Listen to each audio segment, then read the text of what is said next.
का सारथी। जम्मू कश्मीर के कुपवाड़ा में एनकाउंटर शुरू। नागवार के इलाके में सुरक्षा बलों ने 2 आतंकियों को घेरा। 7 दिन में यह 5वीं मुठभेड़।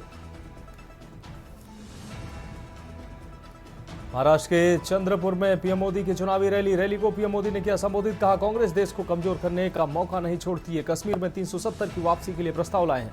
झारखंड बंगाल में वोटिंग से पहले ईडी की छापेमारी। 17 जगहों पर सर्चिंग जारी। बांग्लादेशी घुसपैठ और मनी लॉन्ड्रिंग से जुड़ा मामला। जम्मू कश्मीर और हिमाचल में बर्फबारी। दिल्ली हरियाणा में AQI 400 पार। चेन्नई में 2 दिन से भारी बारिश। मंगलवार को स्कूल बंद रहे। अयोध्या के श्री राम मंदिर को उड़ाने की धमकी पर अलर्ट। खालिस्तानी आतंकी गुरपतवंत सिंह पन्नू ने दी धमकी। 16 या 17 नवंबर को दी गई बम से उड़ाने की धमकी।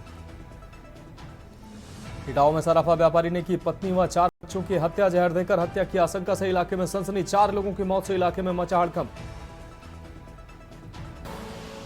आप देख रहे हैं के न्यूज, खबरों का सारथी। नमस्कार, देश की बात में आपका स्वागत है। मैं हूं मनोज मानस। अहम खबर से बुलेटिन की शुरुआत करेंगे। प्रदेश सरकार ने जिला स्तर पर सड़कों के किनारे ग्रीन बेल्ट्स बनाकर हरे भरे वृक्ष व फूलों के लिए पौधे लगवाए हैं, ताकि शहर सुंदर दिखे और लोगों को शुद्ध वातावरण मिल सके। लेकिन इसे एक विडंबना ही कहेंगे कि रेवाड़ी की गिनती यदि प्रदेश के सबसे गंदे शहरों में करें तो अतिशयोक्ति नहीं होगी, जिसका अंदाजा आप रेवाड़ी के बाईपास पर बनी इस ग्रीन बेल्ट को देखकर लगा सकते हैं। जहां ग्रीनरी कम और गंदगी के अंबार अधिक दिखाई दे रहे हैं, इसके लिए केवल संबंधित विभाग ही दोषी नहीं है, दोषी हैं आसपास के रहने वाले सभी लोग, जो खुद यहां घरों और दुकानों का कचरा फेंक कर खुद ही अपने शहर को गंदा कर रहे हैं। स्थानीय लोगों ने बताया कि यह ग्रीन बेल्ट शहर को खूबसूरत बनाने और लोगों को शुद्ध वातावरण प्रदान करने के लिए बनाई गई थी, लेकिन खुद यहाँ के ही लोग अपने घरों का कूड़ा फेंक देते हैं। इतना ही नहीं, यहाँ की सफाई व्यवस्था को दुरुस्त रखने वाले विभाग HSVP के सफाई कर्मचारी ही शहर का कचरा यहां लाकर फेंकते हैं और फिर कोई सुध नहीं लेता।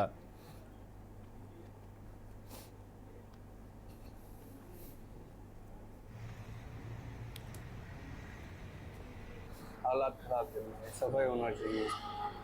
कौन डालता है, कौन लोग डालते हैं यहाँ पर कूड़ा? डाल देते हैं। दिनों में आते हैं यहाँ, हफ्ता लग जाता है, महीने भी हो जाते हैं। वैभव जी, अब यहाँ बाईपास पे खड़े हैं। हाँ जी। और पास में ग्रीन बेल्ट है। क्या हालात इसके? बहुत बुरा हालत है। अब देखो कितना प्लास्टिक, कितना कूड़ा कचरा पड़ा हुआ है। बगल में स्कूल है, कोई सुधार नहीं है जी। ये कूड़े गिरने वाले सारे सेक्टर से, यहाँ से रेहड़ी वाले सब कूड़ा यहाँ गिर के जाता है, यहाँ से कोई कूड़ा उठाता नहीं है। सारी गंदगी कूड़ा यहीं पड़ा रहता है। अगर हम संबंधित विभाग की बात करें तो कितने दिनों में यहाँ पर कूड़ा उठता है? ये तो जी कोई उठता ही नहीं है। कोई कभी महीने 1.5 महीने में एक बार उठा लिया तो अलग बात है, नहीं ऐसी गंदगी खिंडी रहती है यहाँ पे हमेशा। आसपास में हमने देखा कि झुग्गी झोपड़ियों में भी काफी लोग रहते हैं यहाँ पर। ये है ये बाबू जी, कितनी बीमारियां फैलने का खतरा है? ये डेंगू बीमारी फैलने का खतरा ज्यादा है इससे। कचरा उठाता नहीं है। हुड्डा विभाग का है कि इसको कचरे को उठाना चाहिए। बढ़ेंगे अगली खबर की ओर। आज जिले में मौसम में आए बदलाव से एक और जहां ठंड बढ़नी शुरू हो गई, तो वहीं अब कोहरे व धुंध से किसानों के चेहरे भी खिले हुए हैं। किसान इन दिनों गेहूं की बिजाई में जुटे हुए हैं, तो वहीं चना व सरसों की फसल की भी बुआई क्षेत्र में की गई है, जिसको लेकर पानी की अधिक जरूरत होती है, जिसकी लगभग पूर्ति धुंध से फसलों को मिल रही है। किसानों को कहना है कि इस मौसम में फसल की पैदावार अधिक होगी। वहीं कृषि विभाग के अधिकारी भी इस कोहरे और धुंध को फसल के लिए लाभदायक बता रहे हैं। उप कृषि निदेशक डॉक्टर सुखदेव कंबोज ने कहा कि धान की फसल के 75% तक कटाई की जा चुकी है और इस बार आगजनी की घटनाओं में काफी कमी देखने को मिली है।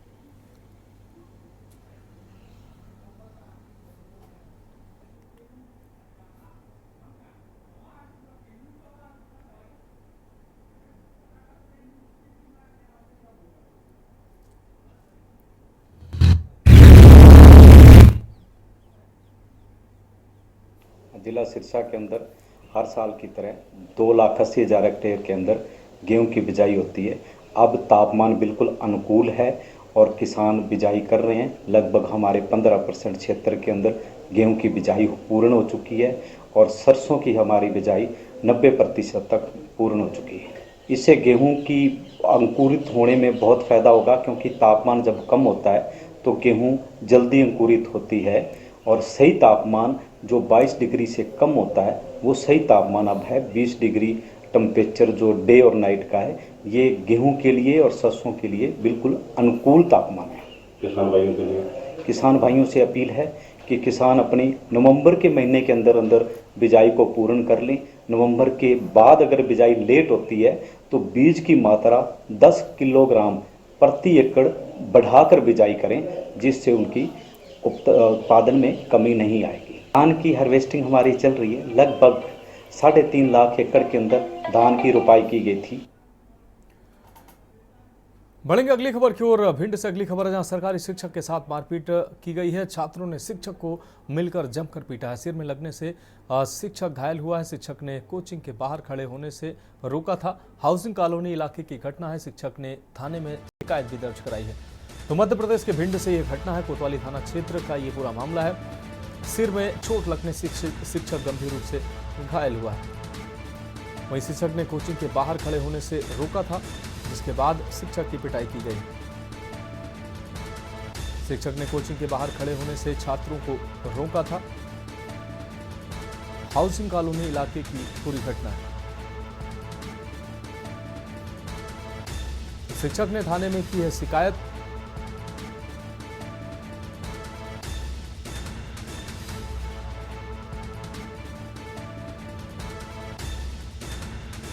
भिंड से अहम खबर, सरकारी शिक्षक के साथ मारपीट की घटना सामने आई है। छात्रों ने शिक्षक को मिलकर जमकर पीटा। सिर में लगने से शिक्षक गंभीर रूप से घायल हुआ है। शिक्षक ने छात्रों के खिलाफ एफआईआर भी दर्ज कराई। बढ़ेंगे अगली खबर की ओर। कांग्रेस प्रदेश अध्यक्ष जीतू पटवारी ने विजयपुर विधानसभा उपचुनाव को लेकर भारतीय जनता पार्टी एवं कलेक्टर व एसपी पर गंभीर आरोप लगाए हैं। पटवारी का कहना है कि कांग्रेस के पूर्व नेता एवं भाजपा प्रत्याशी रामनिवास रावत डाकुओं से गोलियां चलवाकर चुनाव जीतना चाह रहे हैं। भारतीय जनता पार्टी चुनाव में कलेक्टर एसपी का तो दुरुपयोग कर ही रही है, साथ ही अब डाकुओं को भी उपयोग करने लगी है। आपको बता दें 11 गांव में गोली चली, 5 लोग घायल हुए हैं, जिसकी आशंका हमने पहले ही जता दी थी और इसकी शिकायत निवर्तमान आयोग को की है। कलेक्टर एसपी को हटाया जाए, साथ ही ये सब मैंने अपने एक्स हैंडल पर भी पोस्ट किया। तो कांग्रेस प्रदेश अध्यक्ष जीतू पटवारी के द्वारा ये बातें कही गई।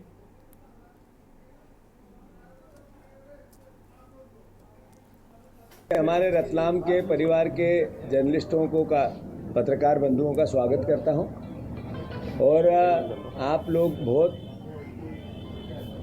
मेरा भी 2 दिन पहले कल परसों शाम को कार्यक्रम बना सेलाना का, तो इतने कम अल्प समय में आप सबको अभी 1 घंटे पहले हमने खबर की और आप आए, इसके लिए भी साधुवाद। आज मैं कल विजयपुर में था।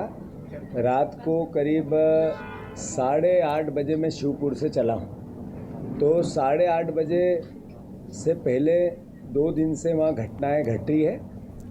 पूरा प्रशासन, कलेक्टर और एसपी दोनों उपचुनाव में भारतीय जनता पार्टी के कार्यकर्ता के रूप में काम कर रहे हैं और इसकी शिकायत हमने भारत निर्वाचन आयोग और राज्य निर्वाचन आयोग को 3 बार की, लिखित में की। मैंने खुद ने मेरे लेटर पैड पे भी की, पर निर्वाचन आयोग ने संज्ञान में नहीं लेना। एक तरह से दुख का कारण है और मैं समझता हूँ हमें निराशा हुई और हमने जो बातें संदेह व्यक्त किया था वो सब हो रही है। हम रुक करेंगे अगली अहम खबर का। पीलीभीत से अगली अहम खबर, जहां हत्या को लेकर पुरानी रंजिश में चली हैं गोलियां। 10 वर्ष पूर्व गांव के ही लोगों पर हत्या का लगाया गया था आरोप। कोर्ट से बरी होने के बाद हत्या की रंजिश को लेकर मारी गई गोली लगने से 4 लोग गंभीर रूप से घायल हुए हैं। घायलों को अस्पताल में फिलहाल भर्ती कराया गया है। घटना के बाद मौके पर गांव में भारी पुलिस फोर्स तैनात की गई। शराब के नशे में 12 बोर की बंदूक से 4 लोगों को गोली मारी गई है। घायलों का हालचाल जानने एएसपी मौके पर पहुंचे हैं। वहीं आरोपियों को तलाश लगातार पुलिस कर रही है। सुनगढ़ी इलाके के पिपर वाले नंबर 2 गांव का यह पूरा मामला है।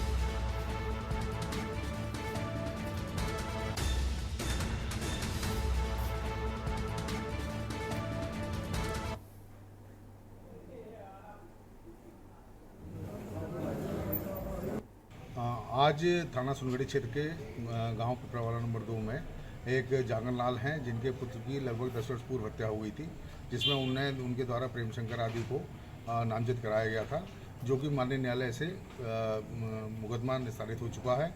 इसी रंजिश में जागन लाल ने आज शराब के नशे में आकर के और प्रेम शंकर आदि के घर पर अपनी 12 बोरी लाइसेंसी बंदूक से उनको 4 लोग घायल हुए हैं। दूसरे पक्ष द्वारा भी उसमें किया गया है, जिसमें जागन लाल भी गंभीर रूप से घायल है। दोनों पक्षों को जिला अस्पताल उपचार के लिए भिजवा दिया गया है। समुचित पुलिस बल घटनास्थल पर मौजूद है और तहरीर प्राप्त होते ही समुचित विधिक कार्रवाई की जाएगी। रुक करेंगे अगली खबर का लखनऊ से। अगली खबर जहां निजी कंपनी में असिस्टेंट मैनेजर ने दी है जान। असिस्टेंट मैनेजर महिला नेहा यादव ने की है सुसाइड। घर में फांसी लगाकर दी है जान। नेहा यादव ने कियारा रेजिडेंसी में पति के साथ रह रही थी। नेहा यादव पेशे से डॉक्टर, पति दीपक से फोन पर हुई थी नेहा की बात। थका हूं, बाद में बात करता हूं, पति के कहने के बाद सुसाइड की गई है। पति दीपक आगरा में था। कई बार कॉल पर पति के द्वारा कई बार फोन किया गया। दीपक को पड़ोसियों से संपर्क करने पर जानकारी हुई। पुलिस ने दरवाजा तोड़कर शव को निकाला है। बीते साल दीपक और नेहा की लव मैरिज हुई थी। कुछ दिन बाद दीपक को जाना था हैदराबाद स्थित डेंटल हॉस्पिटल में करनी थी ज्वाइनिंग। आगरा में ज्वाइनिंग को लेकर तैयारियों में जुटे थे दीपक। मौके से कोई सुसाइड नोट हालांकि बरामद नहीं हुआ है।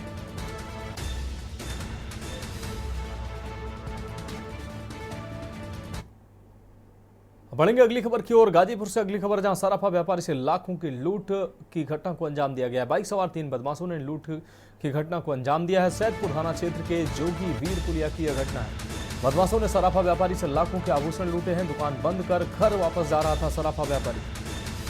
आभूषणों से भरा बैग लूटकर बदमाश मौके से फरार हुए हैं। पुलिस बदमाशों की तलाश में जुटी हुई है।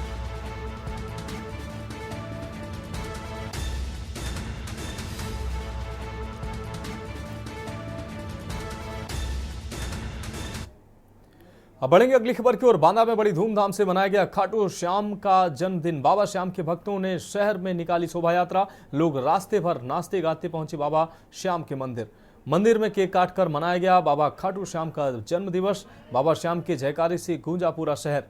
जगह जगह लोगों ने श्याम भक्तों के लिए लंगर भी लगाया। नंगे पैर झंडा और निशान लेकर मंदिर पहुंचे लोग। बाबा श्याम की यात्रा में महिलाएं भी बड़ी संख्या में शामिल हुई।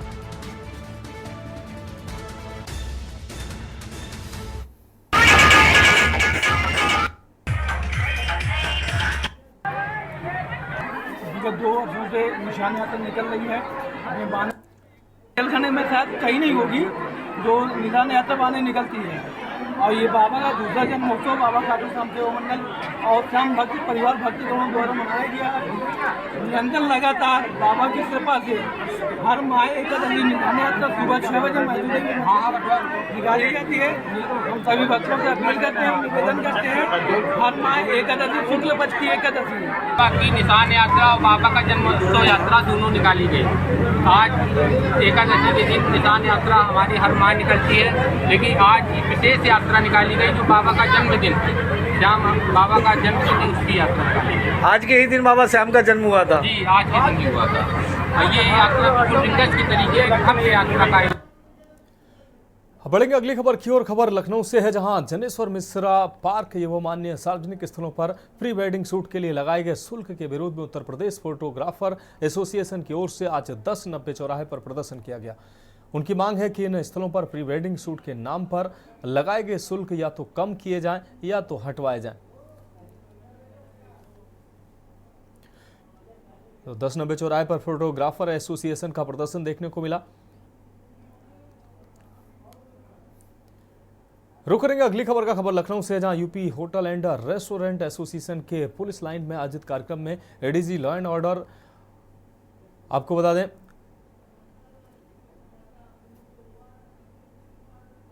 अमिल वर्मा शामिल होने पहुंचे। उन्होंने व्यवसायिक परिसरों पर खासकर मॉल एवं होटल रेस्टोरेंट की सुरक्षा सहित कानून व्यवस्था बनाए रखने को परस्पर संवाद बढ़ाने पर जोर दिया। उन्होंने कहा कि पिछले 10 सालों में मॉल्स के साथ यहां पहुंचने वाले लोगों की संख्या बढ़ी है। आमतौर पर यहां 8 से 10 हज़ार लोग एकत्र होते हैं। होटल में होटल में बाहर से आने वाले कामकाजी प्रवासी और रेस्टोरेंट में परिवारों की भीड़ जुटती है। डीजी ने कहा कि सीएम योगी आदित्यनाथ के दावे के मुताबिक लोगों को भयमुक्त बनाना है, इसलिए 2 माह के अंतराल पर सभी के साथ संवाद स्थापित रखेंगे। कार्यक्रम में एसोसिएशन के अध्यक्ष सुरेंद्र कुमार जायसवाल व जनरल सेक्रेटरी गिरीश ओबेराय सहित अन्य पदाधिकारी व अन्य लोग मौजूद रहे।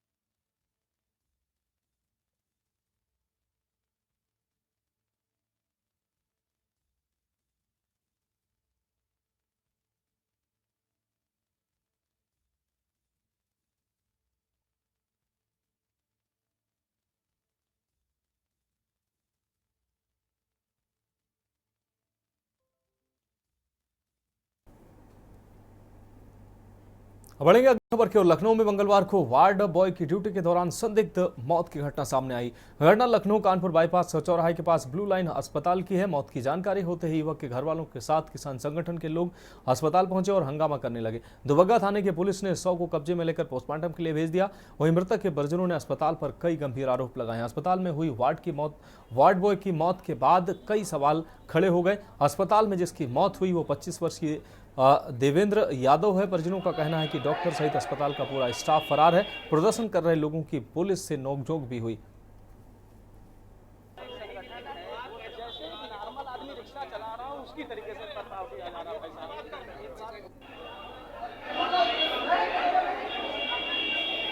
यहाँ हमारा लड़का वार्ड बॉय का काम और उसके बाद में आज रात में ये भी नहीं सूचना मिली कि भैया बीमार है या कुछ भी है। फिर सुबह हमको 5 बजे फोन आया हमारे यहाँ कि लड़का तुम्हारा सीरियस है। तब हमारा बड़ा वाला लड़का पहले चला आया। उसके बाद में जब दरोगा जी कहें कि जल्दी आ जाओ हम चल रहे हैं मेडिकल ले, तब तक फिर विनोद के यहाँ फोन किए तो जो कहें कि देवेंद्र खत्म हो। तो खबरों में फिलहाल वक्त एक ब्रेक का, जल्द हाजिर होंगे। आप देख रहे हैं के न्यूज खबरों का खबर। ब्रेक के बाद देश की बात में एक बार फिर से आपका स्वागत है। बढ़ेंगे अगली खबर की ओर। सहारनपुर नगर निगम द्वारा शहर भर में विकास कार्य किए जा रहे हैं। वहीं इन कार्यों में कुछ खामियां भी नजर आ रही हैं, जिसका नुकसान क्षेत्रीय जनता को उठाना पड़ता है। ऐसा ही मामला वार्ड 68 से है, जहां के पार्षद हाजी इमरान सैफी द्वारा जनसुनवाई के दौरान एक शिकायत पत्र दिया गया, जिसमें बताया गया कि वार्ड 68 में खजूर तला आदलगढ़ मोहल्ले में 15 दिन पहले बिजली के खंभे लगाते वक्त पानी की बड़ी पाइपलाइन लीक हो गई थी। उसके लिए जेसीबी मशीन द्वारा सड़क पर बड़ा गड्ढा खोदा गया था। कई बार अधिकारियों को अवगत कराने के बाद भी वह गड्ढा अभी तक भरा नहीं गया, जिससे कभी भी बड़ा हादसा हो सकता है। और पानी की पाइपलाइन भी ठीक नहीं की गई। इसको लेकर पार्षद हाजी इमरान सैफी आज नगर आयुक्त से मिले और कहा कि अधिकारी फोन तक उठाने को तैयार नहीं है। इसको लेकर पार्षद ने कहा कि अगर 24 घंटे के अंदर समस्या का हल नहीं हुआ तो वह नगर निगम के प्रांगण में धरने पर बैठ जाएंगे।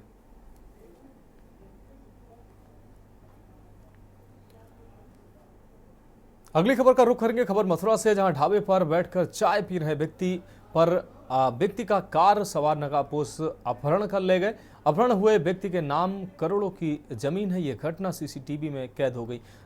थाना जैत क्षेत्र अंतर्गत छठीकरा राधाकुंड रोड पर राल के समीप ढाबा पर बैठकर चाय पी रहे व्यक्ति का आपको बता दें ऑल्टो सवार नकाबपोश अपहरण कर ले गए। परिजनों द्वारा अपहरणकर्ताओं को रोकने का प्रयास किया गया तो ऑल्टो सवार लोगों ने उन पर फायरिंग कर दी। अपहरण कर ले जाते हुए ये पूरी घटना सीसीटीवी में कैद हो गई। सूचना पर पहुंची पुलिस सीसीटीवी फुटेज चेक कर अपहरणकर्ताओं की खोजबीन में जुट गई।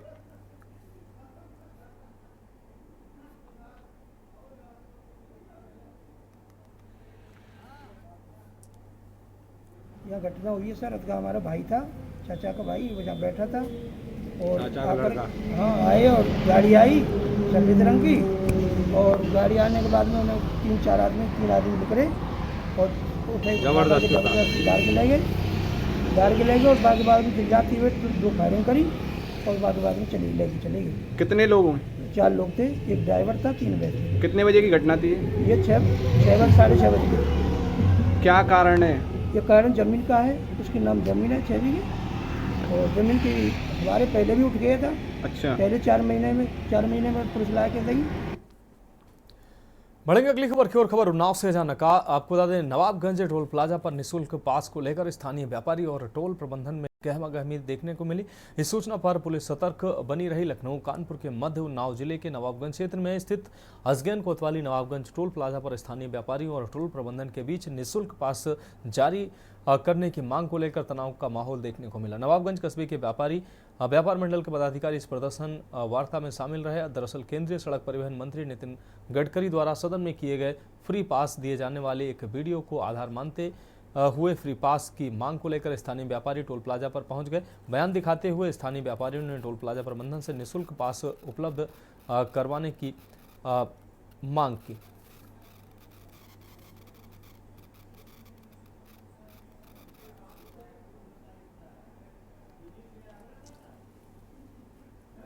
मिला है नवाबगंज ये आपके क्या बोलते हैं वार्ड की तरफ से, जो जिनको अब तक फ्री था, उसमें निर्णय ये हुआ है कि आपके नगर की तरफ से 5 माननीय लोग रहेंगे और हमारे NHAI के प्रोजेक्ट डायरेक्टर सर रहेंगे।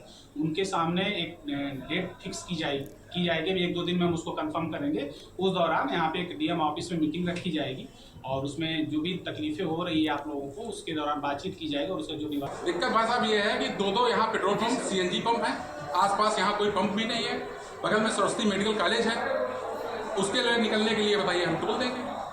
बगल में सबके फार्म पड़ते हैं, यहाँ भल्ला फार्म बहुत बड़ा है। नवाबगंज से 2 किलोमीटर आगे आपने टोल लगा लिया है। बाकी कानपुर के टोल वगैरह सब फ्री चल रहे हैं लोकल के लिए, और यहाँ आप 320 रुपये लेंगे। नितिन गडकरी बोलते हैं कि हमने आधार पे फ्री रखा है, ये कहेंगे नहीं, उन्होंने NHAI बोल रहे 320 रुपये आप महीने दीजिए। बढ़ेंगे अगली खबर की ओर। खबर उन्नाव से है, जहां जिले में पुलिस ने एक बड़ी सफलता हासिल करते हुए वकील के घर लूट की घटना को अंजाम देने वाले 6 अभियुक्तों को उनकी मददगार नौकरानी को गिरफ्तार किया। पुलिस ने लूटे गए सोने के आभूषण, नगद राशि, 2 मोबाइल और घटना में प्रयुक्त स्कॉर्पियो कार के साथ 3 अवैध शस्त्र भी बरामद किए हैं। ये गिरफ्तारी पुलिस मुठभेड़ के दौरान की गई है, जिसमें 3 बदमाश घायल हो गए हैं। आपको बता दें कि पुलिस को सूचना मिली कि 10 नवंबर 2024 को थाना कोतवाली सदर क्षेत्र के मोहल्ला छिपियाना में स्थित वकील सैयद कैमुल हसन जैदी के घर 3 अज्ञात बदमाश लूट की घटना को अंजाम देने पहुंचे थे। बदमाशों ने तमंचे के बल पर वकील के घर से सोने के आभूषण, ATM कार्ड, 2 मोबाइल फोन और करीब 1.5 लाख रुपए नगद लूट लिए थे। घटना के बाद पुलिस ने त्वरित कार्रवाई करते हुए एक अभियान शुरू किया और आरोपियों की तलाश शुरू की। पुलिस ने मुठभेड़ के बाद आरोपियों को गिरफ्तार कर लिया और लूट का माल भी बरामद कर लिया। आपको बता दें कि गिरफ्तार आरोपियों का आपराधिक इतिहास भी रहा है।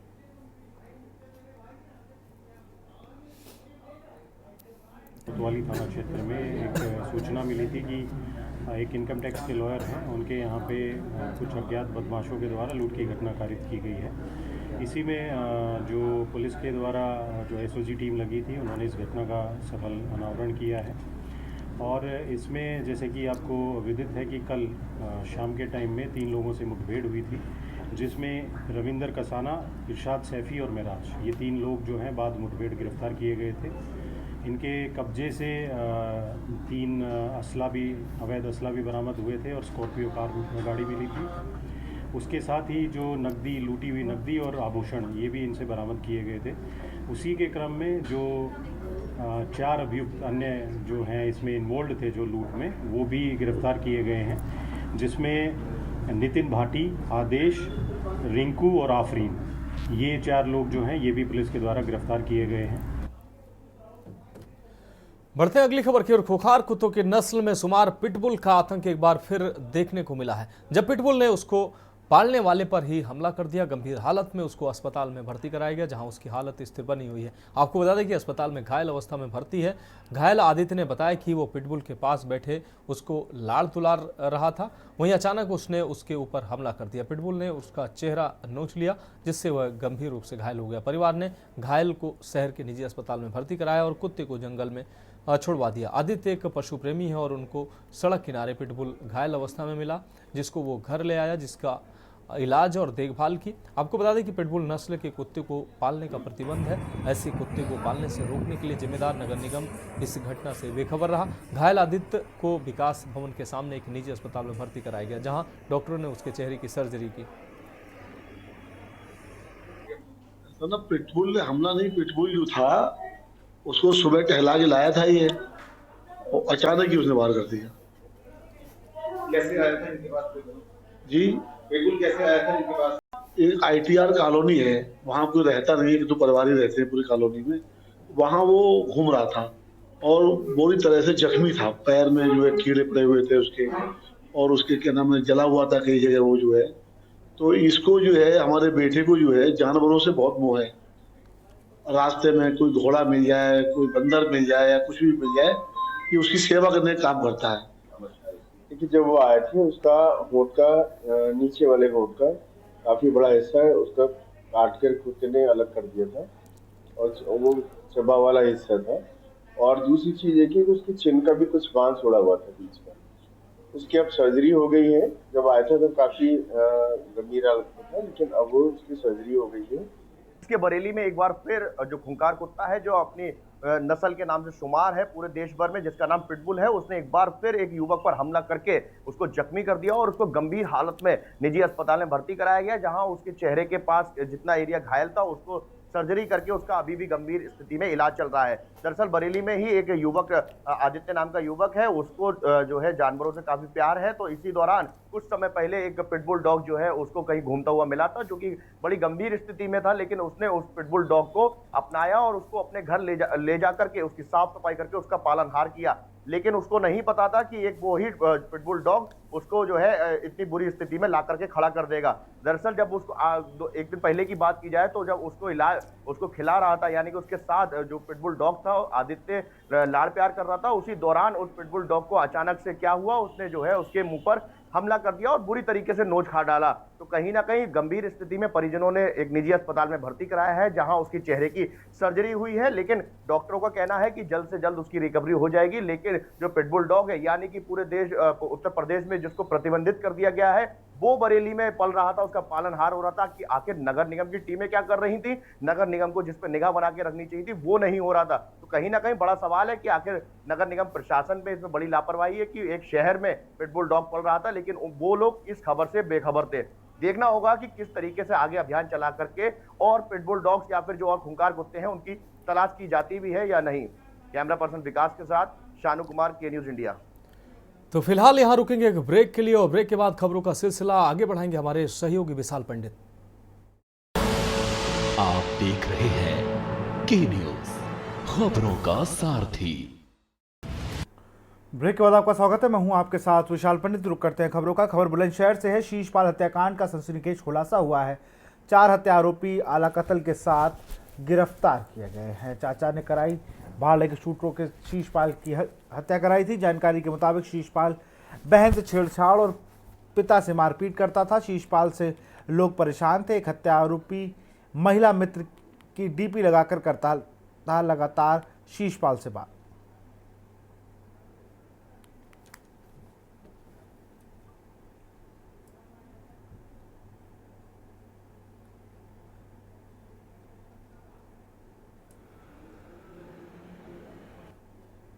सात तारीख की रात को थाना डिबई के जलालपुर गांव में एक ईंट भट्टे के पास एक बॉडी मिली थी, जिसकी शिनाख्त शीशपाल के रूप में हुई थी। ये बाहर काम करता था, सेल्समैनी का। इसके शरीर पे चाकू के प्रहार दिख रहे थे और साथ ही साथ एक दुपट्टा भी मिला था, जिससे कि इसके गले दबाने की प्रयास की गई थी। इस घटना के अनावरण के लिए थाना डिबई और देहात के एसओजी को लगाया गया था, जिनके द्वारा सफल अनावरण करते हुए आज 4 व्यक्तियों की गिरफ्तारी की गई है, जिसमें मृतक का चाचा और 3 अन्य लोग जिसको कि उसने सुपारी दी थी मारने की, वो गिरफ्तार हुए हैं। पूछताछ में ये बात प्रकाश में आई कि जो मृतक है वो अपने घर वालों से काफ़ी लड़ाई झगड़ा करते रहता था, बदतमीज़ी करता था और एक बार इसने अपनी बहन के साथ भी अश्लीलता की थी, जिससे घर वाले परेशान थे। इससे क्षुब्ध होकर इसके चाचा ने इसको मारने की योजना बनाई। खबर सहारनपुर से है, जहां देहरादून में प्रॉपर्टी दिलवाने के नाम पर सहारनपुर के होटल संचालक से 10 करोड़ 71 लाख रुपए की ठगी कर ली गई है। देहरादून में प्रॉपर्टी दिलवाने के नाम पर आरोपियों ने होटल संचालक से 9 अलग अलग स्थानों की प्रॉपर्टी अपने नाम करा ली, जिसका रकम होटल संचालक को नहीं दी गई और देहरादून की प्रॉपर्टी का मामला भी फर्जी निकला। एसएसपी के आदेश पर कुतुबशेर थाना पुलिस ने 9 लोगों के खिलाफ मुकदमा दर्ज किया है।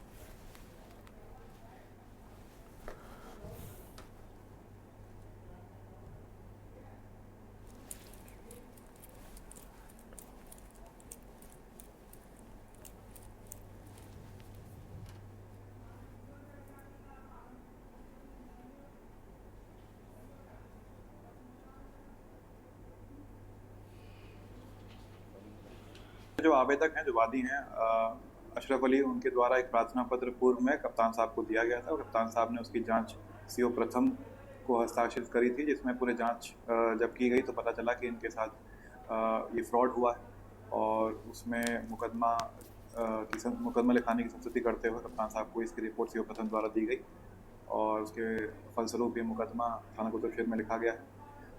अभी मुकदमा लिखा गया है और उसमें कुछ जो कागजात दस्तावेज हैं उसका वेरिफिकेशन चल रहा है, जहाँ सत्यापन हो रही है और उसके बाद इसमें आगे विधिक कार्रवाई इसमें की जाएगी। ऐसा था, मैं होटल का काम करता था, मेरे एक मित्र थे वो अब्दुल मतीन, वो मेरे पास आए और कहने लगे अब आपकी जान जो है वो ऐसी रही नहीं होटल चलाने काबिल, कुछ प्रॉपर्टी का तुम्हारे पास जो है मैं आपको उसमें कुछ ऐसे लोगों से मिला देता हूँ जी, जो इस काम को आपके 2 पैसे का फ़ायदा भी हो जाएगा और तुम्हें इसके में बहुत अच्छा रिजल्ट मिलेगा। मैं उसके बाद में आके इन 2 आदमियों से मिला, अकबर और शेर खान से, और एक आज़ाद थे। इसमें इन लोगों ने मुझे देहरादून के अंदर प्रॉपर्टी दिखाई जो धोखे की थी, मेरे साथ फ्रॉड किया और वो प्रॉपर्टी के बदले में मेरी प्रॉपर्टी जो थी सहारनपुर की और एक देहरादून की, वो सब मेरे से उसके वजह से दिखवा दी और कुछ मुझसे नकद अमाउंट भी ले लिया इन लोगों ने।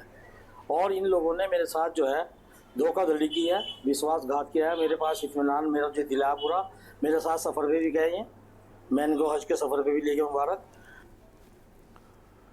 खबर चित्रकूट से है, जहां पुरुषोत्तम इंटर कॉलेज मऊ में आयोजित 2 दिवसीय बाल क्रीड़ा प्रतियोगिता समारोह का उद्घाटन हुआ। क्षेत्रीय विधायक अविनाश चंद्र द्विवेदी ने किया और इस मौके पर विधायक द्विवेदी ने कहा कि चित्रकूट में प्रतिभाओं की कोई कमी नहीं है, प्रतिभा प्रदर्शन का समुचित अवसर मिले तो चित्रकूट खेल प्रतिभाएं राष्ट्रीय स्तर और अंतर्राष्ट्रीय स्तर पर चित्रकूट का नाम रोशन करेंगी।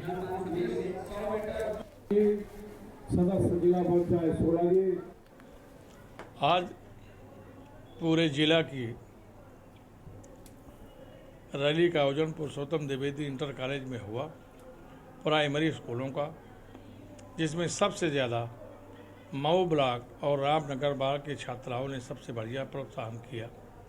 मैं वहाँ के अध्यापकों को धन्यवाद देता हूँ कि ऐसे विद्यार्थियों को उसी तरह की शिक्षा दे जिससे लोग विद्यार्थी आगे बढ़ें और भारत देश प्रगति, उत्तर प्रदेश प्रगति पर जाए।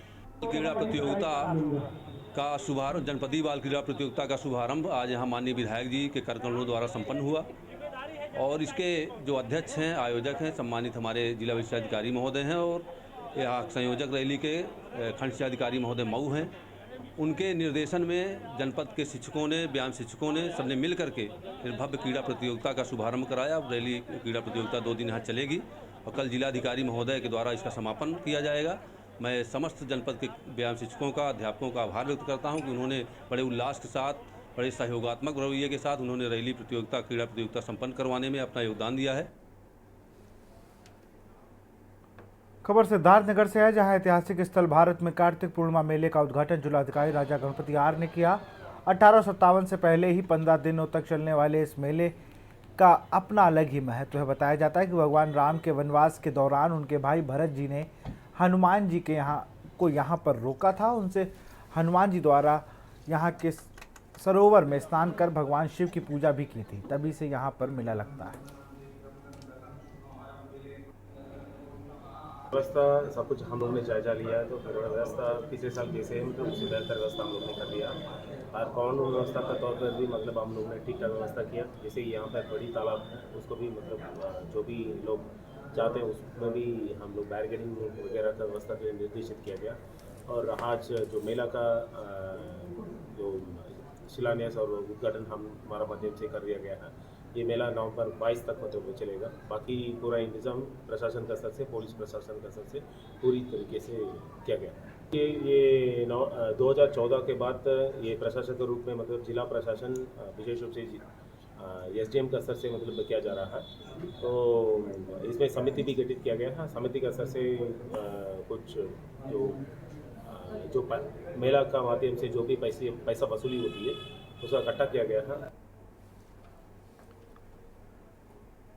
देवोत्थान एकादशी के अवसर पर भोर तुलसी महारानी व भगवान शालिग्राम का विवाह बरगदिया घाट स्थित गंगा तट पर धूमधाम से संपन्न हुआ। बारात शोभा यात्रा शिव मंदिर से शुरू की गई। इसमें श्रद्धालु भजन कीर्तन की धुन पर झूमते नजर आए। तुलसी विवाह के लिए बरगदिया घाट गंगा तट पर विगत एक सप्ताह से आयोजन चल रहे थे। इस दौरान तिलक, घना, ताई, तेल, मंडप आदि सभी कार्यक्रमों को धार्मिक व पारंपरिक रीति रिवाज से पूरा किया गया।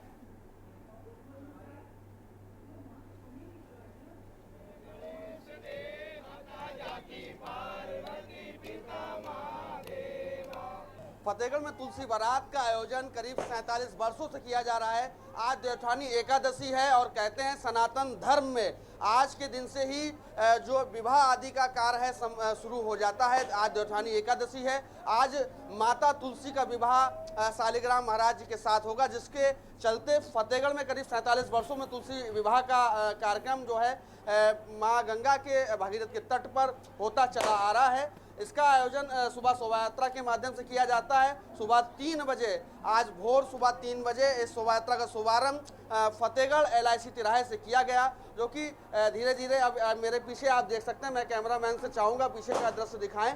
पीछे शोभा यात्रा आती दिखाई पड़ रही है और जो कि गंगा तट के समीप आ चुकी है। यहाँ पर तुलसी विवाह का कार्यक्रम जो है वो संपन्न कराया जाएगा। नाम है सर? नीटू मिश्रा, गंगा सेवा समिति से।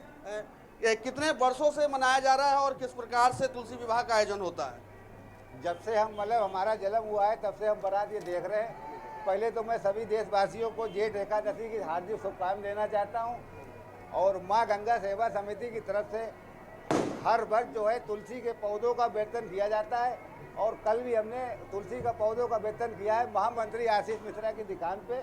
और मां गंगा सेवा समिति का यही लक्ष्य है कि जैसे स्वच्छता अभियान तो हम लोग चलाते ही हैं और जो भी धार्मिक कार्यक्रम होता है, गंगा दशहरा है या तुलसी की बारात है या रामलीला है, हम लोग सब में बढ़ चढ़ के हिस्सा लेते और हमारा जो हिंदू संस्कृति है उसमें 4 चांद लगाने की कोशिश करते हैं। तौर पर कहा गया है कि तुलसी बारात को लेकर भक्तों में काफी उत्साह देखा गया है। तुलसी के पौधे कई बांटे जा रहे हैं, कहीं कहीं पर चाय आदि नाश्ते की, क्योंकि भोर में बारात शुरू हुई है, कहीं पर चाय और नाश्ते की व्यवस्था की गई, कोई तुलसी के पौधे बांट रहा है और बड़ी संख्या में श्रद्धालु जो हैं, इसमें बड़ी संख्या में महिलाएं, बच्चे मौजूद हैं।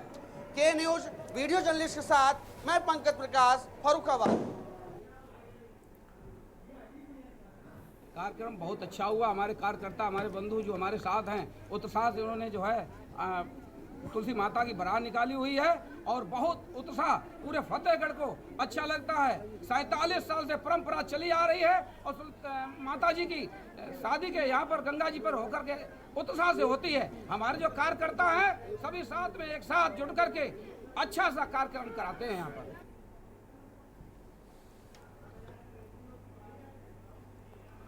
खबर फर्रुखाबाद से है। जाली नोटों का धंधा करने वालों की तलाश में एसओजी ने 2 थानों की पुलिस के साथ नदौरा में दबिश दी। पुलिस ने एक युवक को पकड़ा है, जहां 4 लोगों को गिरफ्तार किया गया, जिनके कब्जे से 1,40,900 के नकली नोट व नोट छापने की मशीन सहित काफी सामान बरामद हुआ है।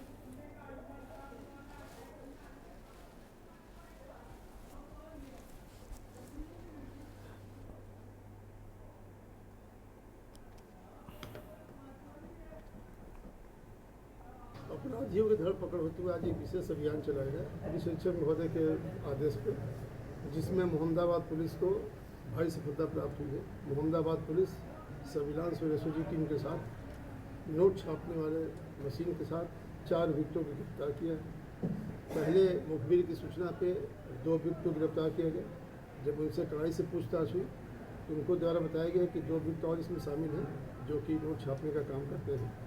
जब पुलिस टीम वहाँ गई तो नोट छापते हुए, नकली नोट छापते हुए 2 अभियुक्त और गिरफ्तार किए गए हैं। कुल 4 अभियुक्त गिरफ्तार किए गए हैं, जिनके पास से 5 मोबाइल, 1,40,900 नकली नोट, प्रिंटर और जो पेपर होते हैं छापने के लिए वो बरामद हुए हैं।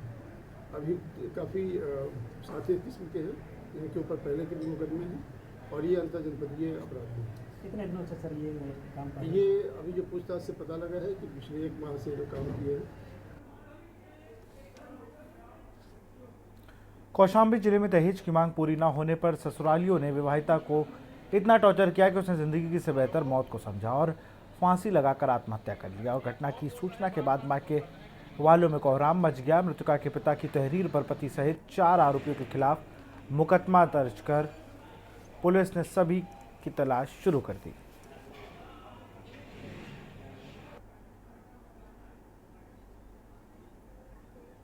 देखिए, थाना कौशाम्बी क्षेत्र के जाठी की रहने वाली एक महिला के द्वारा घर में फांसी लगा ली गई थी। सूचना प्राप्त होते ही तत्काल पुलिस फोर्स मौके पर पहुंची थी।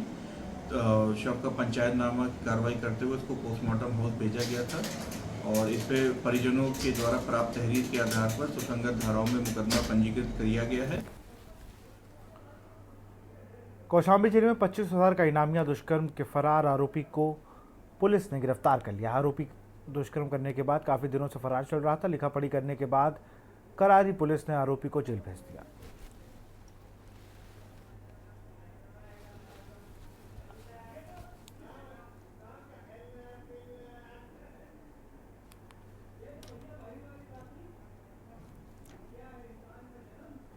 बाराबंकी में दिन दहाड़े दबंगों ने बस रोककर की मारपीट और तोड़फोड़ कर 16,000 रुपए छीन लिए। निजी बस चौरास्ती से लखनऊ जा रही थी, जिसे रोककर बस संचालक को लाठी डंडों से सरेआम पीटा, भद्दी गालियां दी। पीड़ित के अनुसार दबंग बस संचालन के लिए रंगदारी की मांग कर रहे थे। जनपद गोंडा के मालवीय नगर निवासी पीड़ित बस संचालक ने पुलिस को तहरीर देकर कार्रवाई की मांग की है। पुलिस ने मुकदमा पंजीकृत कर कार्रवाई शुरू कर दी और एक आरोपी को हिरासत में लिया है, वहीं बाकी की तलाश जारी है।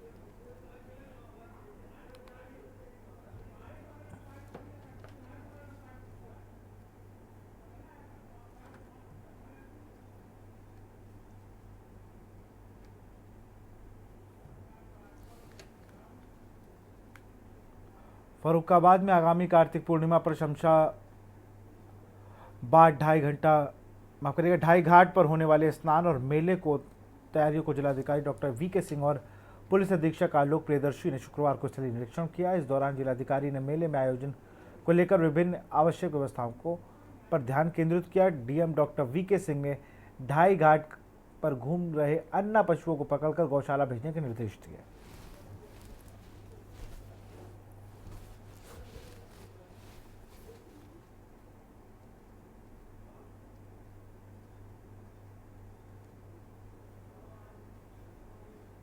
कार्यक्रम में मुख्य अतिथि के रूप में उपस्थित हमारे बहुत ही जमीन से जुड़े हुए बहुत ही विनम्र तथा जनता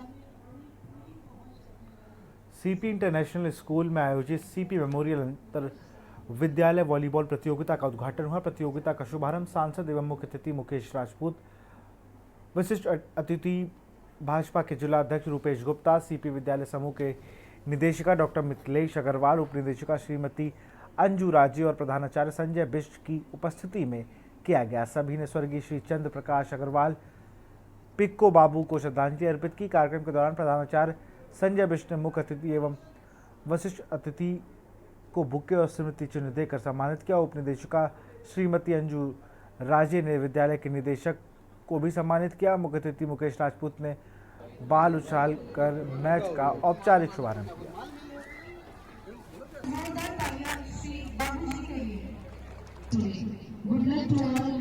कार्यक्रम में मुख्य अतिथि के रूप में उपस्थित हमारे बहुत ही जमीन से जुड़े हुए बहुत ही विनम्र तथा जनता में अपनी पूरी पहुंच रखने वाले सभी का सम्मान करने वाले सांसद मुकेश राजपूत जी, जिनका मैं थोड़ा सा परिचय आपको दे दूं।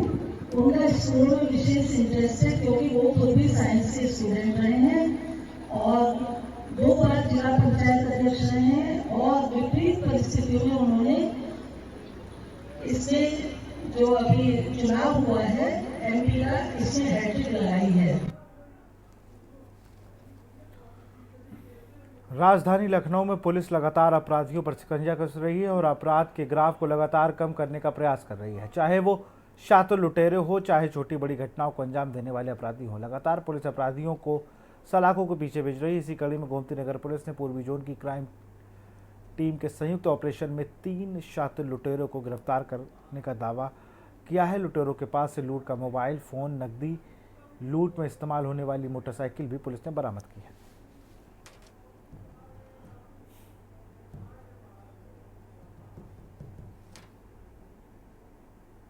दिनांक 21 सितंबर को थाना गोमती नगर क्षेत्र में विनोद राय नाम की महिला हैं, इनके द्वारा एक लिखित प्रार्थना पत्र थाने पे दिया गया था कि जब ये रोड से जा रही थी तो 2 व्यक्ति जो मोटरसाइकिल पर सवार थे उन्होंने इनके साथ चेन स्नैचिंग की घटना कारित करी थी, जिसमें इनको थोड़ी बहुत चोट भी लग गई थी।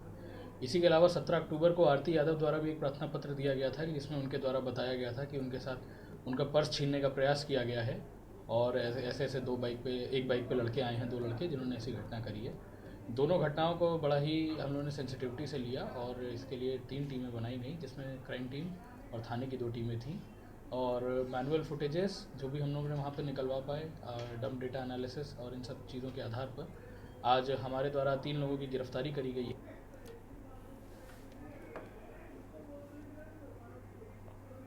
आज बांदा शहर के भागवत प्रसाद मेमोरियल एकेडमी चिल्ला रोड पर बांदा में बेसिक शिक्षा 2024-25 जनपदीय क्रीड़ा प्रतियोगिता की भव्य से रंगारंग सांस्कृतिक कार्यक्रम के साथ विधिवत शुरुआत की गई। आपको बता दें कि उत्तर प्रदेश सरकार के निर्देश पर बेसिक शिक्षा विभाग की देखरेख में आज जनपद भर से आए प्राथमिक विद्यालय के छात्र छात्राओं ने जनपद स्तरीय प्रतियोगिता में सहभागिता की।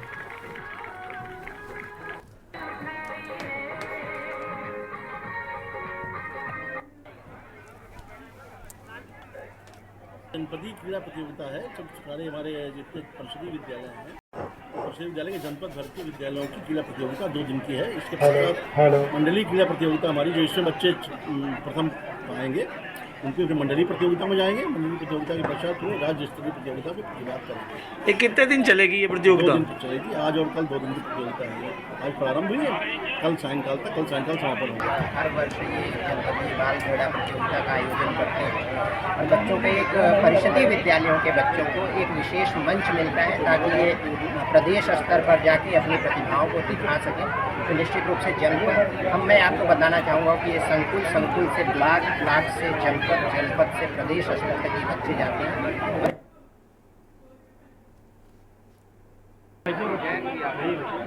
हम इस समय हैं भागवत प्रसाद मेमोरियल खेल मैदान पर और यहाँ पर जनपदीय क्रीड़ा प्रतियोगिता का शुभारंभ बड़ा रंगारंग तरीके से हुआ है।